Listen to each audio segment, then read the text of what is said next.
Voilà, bonjour et bienvenue dans cette vidéo. Bien le bonsoir en tout cas, et je voulais vous parler de l'endormissement. Comment trouver l'endormissement? Il faut bien comprendre que beaucoup de personnes souffrent de troubles de sommeil, mais aussi du trouble de l'endormissement. Ce sont des personnes qui veillent tard, qui voient la télévision très tard et qui en même temps ont du mal à trouver le sommeil aussi très tard dans la soirée, voire dans la nuit. Et du coup, derrière, s'ils doivent se lever tôt, ça peut poser aussi des problèmes de récupération. Donc c'est vraiment important d'avoir un sommeil récupérateur et de vous dormir le nombre d'heures suffisantes pour avoir le sommeil réparateur. Alors je ne vous cacherai pas que si vous pratiquez le Qigong, bien évidemment, votre sommeil sera plus réparateur, ça c'est évident aussi. Donc si une pratique régulière du Qigong favorise une meilleure récupération et une optimisation de votre sommeil, et un sommeil beaucoup plus réparateur, ça c'est une évidence, mais ça je vous invite à le pratiquer et à l'expérimenter. Mais mon propos de ce soir, ça sera effectivement de vous parler de l'endormissement. Comprendre que si je dois passer d'une position verticale à une position horizontale, que je dois passer d'une attitude diurne avec des activités diurnes avec des activités dites nocturnes, bien évidemment, il y a une transition à opérer. La première des transitions, c'est bien sûr éviter de regarder trop tard, trop longtemps des images à la télévision, sur un écran d'ordinateur ou sur le téléphone, parce que cela va venir stimuler votre cerveau et va vous empêcher de trouver le sommeil. Il faut comprendre une chose aussi, c'est que dans notre cerveau, on a deux hémisphères. Ces deux hémisphères, de façon un peu symbolique, ils vont avoir des activités différentes. La première, l'hémisphère gauche, aura une activité plutôt rationnelle. On va parler mathématiques, résolution de problèmes, il va y avoir toutes les connaissances, il va y avoir toute notre faculté de résoudre les problèmes. On nous pose une question et par rapport à cette question-là, on va pouvoir réfléchir à trouver une solution. Donc, ce côté gauche sera toujours dans la réflexion et dans la stimulation, et donc plutôt dans l'éveil plutôt que dans le sommeil, bien évidemment.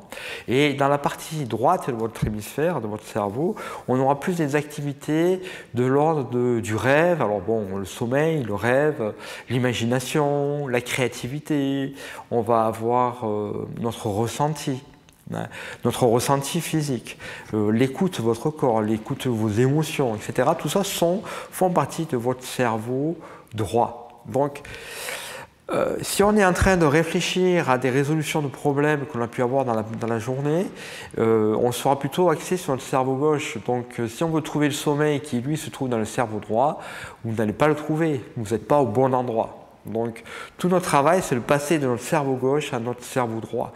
Et pour cela, je vais vous inviter tout simplement à utiliser des techniques toutes simples qu'on peut utiliser en sophrologie, en Qigong, dans les pratiques méditation traditionnelles aussi, bien sûr.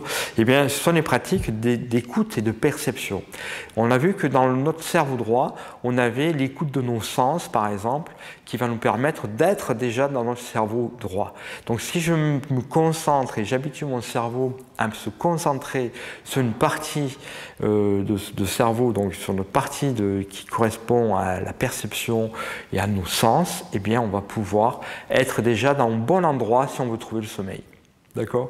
Donc, votre cerveau est dans l'hémisphère droit, utilisez votre hémisphère droit durant une période avant votre endormissement pour justement trouver le sommeil.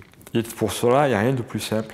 Il suffit simplement de poser vos mains sur votre ventre et de vous concentrer sur votre respiration. D'écouter simplement qu'est-ce que vous procure votre respiration.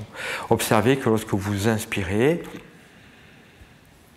votre cage thoracique se remplit, votre abdomen peut se gonfler, il y a des effets dans votre corps. Et lorsque vous expirez, eh bien vous allez vider vos poumons. Et cette expiration va aussi durer un certain temps. Inspire, votre corps se remplit, vos poumons sont remplis, votre cage thoracique aussi. Et à l'expiration, les choses se vident et on évacue. Donc vous voyez, le fait de se concentrer sur ces choses-là, déjà ça nous calme, ça calme notre cerveau qui, plutôt que de penser à des problématiques, se concentrera sur son instant présent et sur la réalité des choses qui est là, ici, maintenant, allongé dans mon lit, je peux me calmer et me concentrer sur autre chose. Au début, Bien sûr que ces pensées vont vous arracher à votre concentration sur la respiration, mais on verra que progressivement, par l'exercice, par la répétition, on a la chance tous les soirs de s'endormir.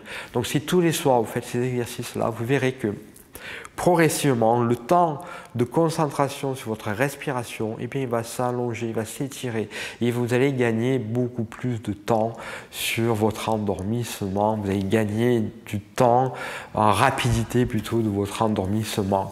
C'est-à-dire qu'au fur et à mesure que vous allez vous concentrer sur votre respiration, eh bien, naturellement, vous allez vous aborder progressivement de votre sommeil et vous allez bailler, vous allez vous détendre.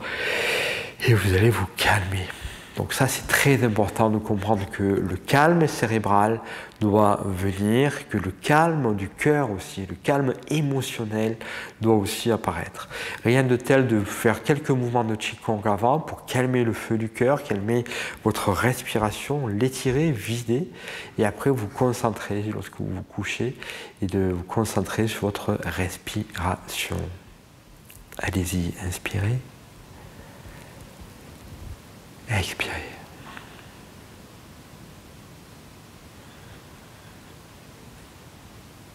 Écoutez sur toutes les sensations de votre corps. Écoutez qu'est-ce que cela vous procure. Sentez vos côtes qui se lèvent, sentez votre diaphragme qui descend. Accrochez-vous à toutes vos sensations. Vous sentez vos mains qui montent, qui descendent sur votre abdomen. Sentez votre peau, vos tissus s'étirer. Sentez l'air frais qui rentre au travers de votre narine, de vos narines lorsque vous inspirez. L'air est plutôt frais, il est extérieur. Et sentez que lorsque vous expirez, cet air est plus chaud, parce qu'il a été réchauffé par vos poumons et par votre intérieur. Donc toutes ces concentrations-là, toutes ces perceptions physiques et sensorielles vont vous permettre de rester dans votre hémisphère droit de votre cerveau, et du coup de vous permettre de trouver plus facilement le sommeil. Voilà, belle nuit à tous.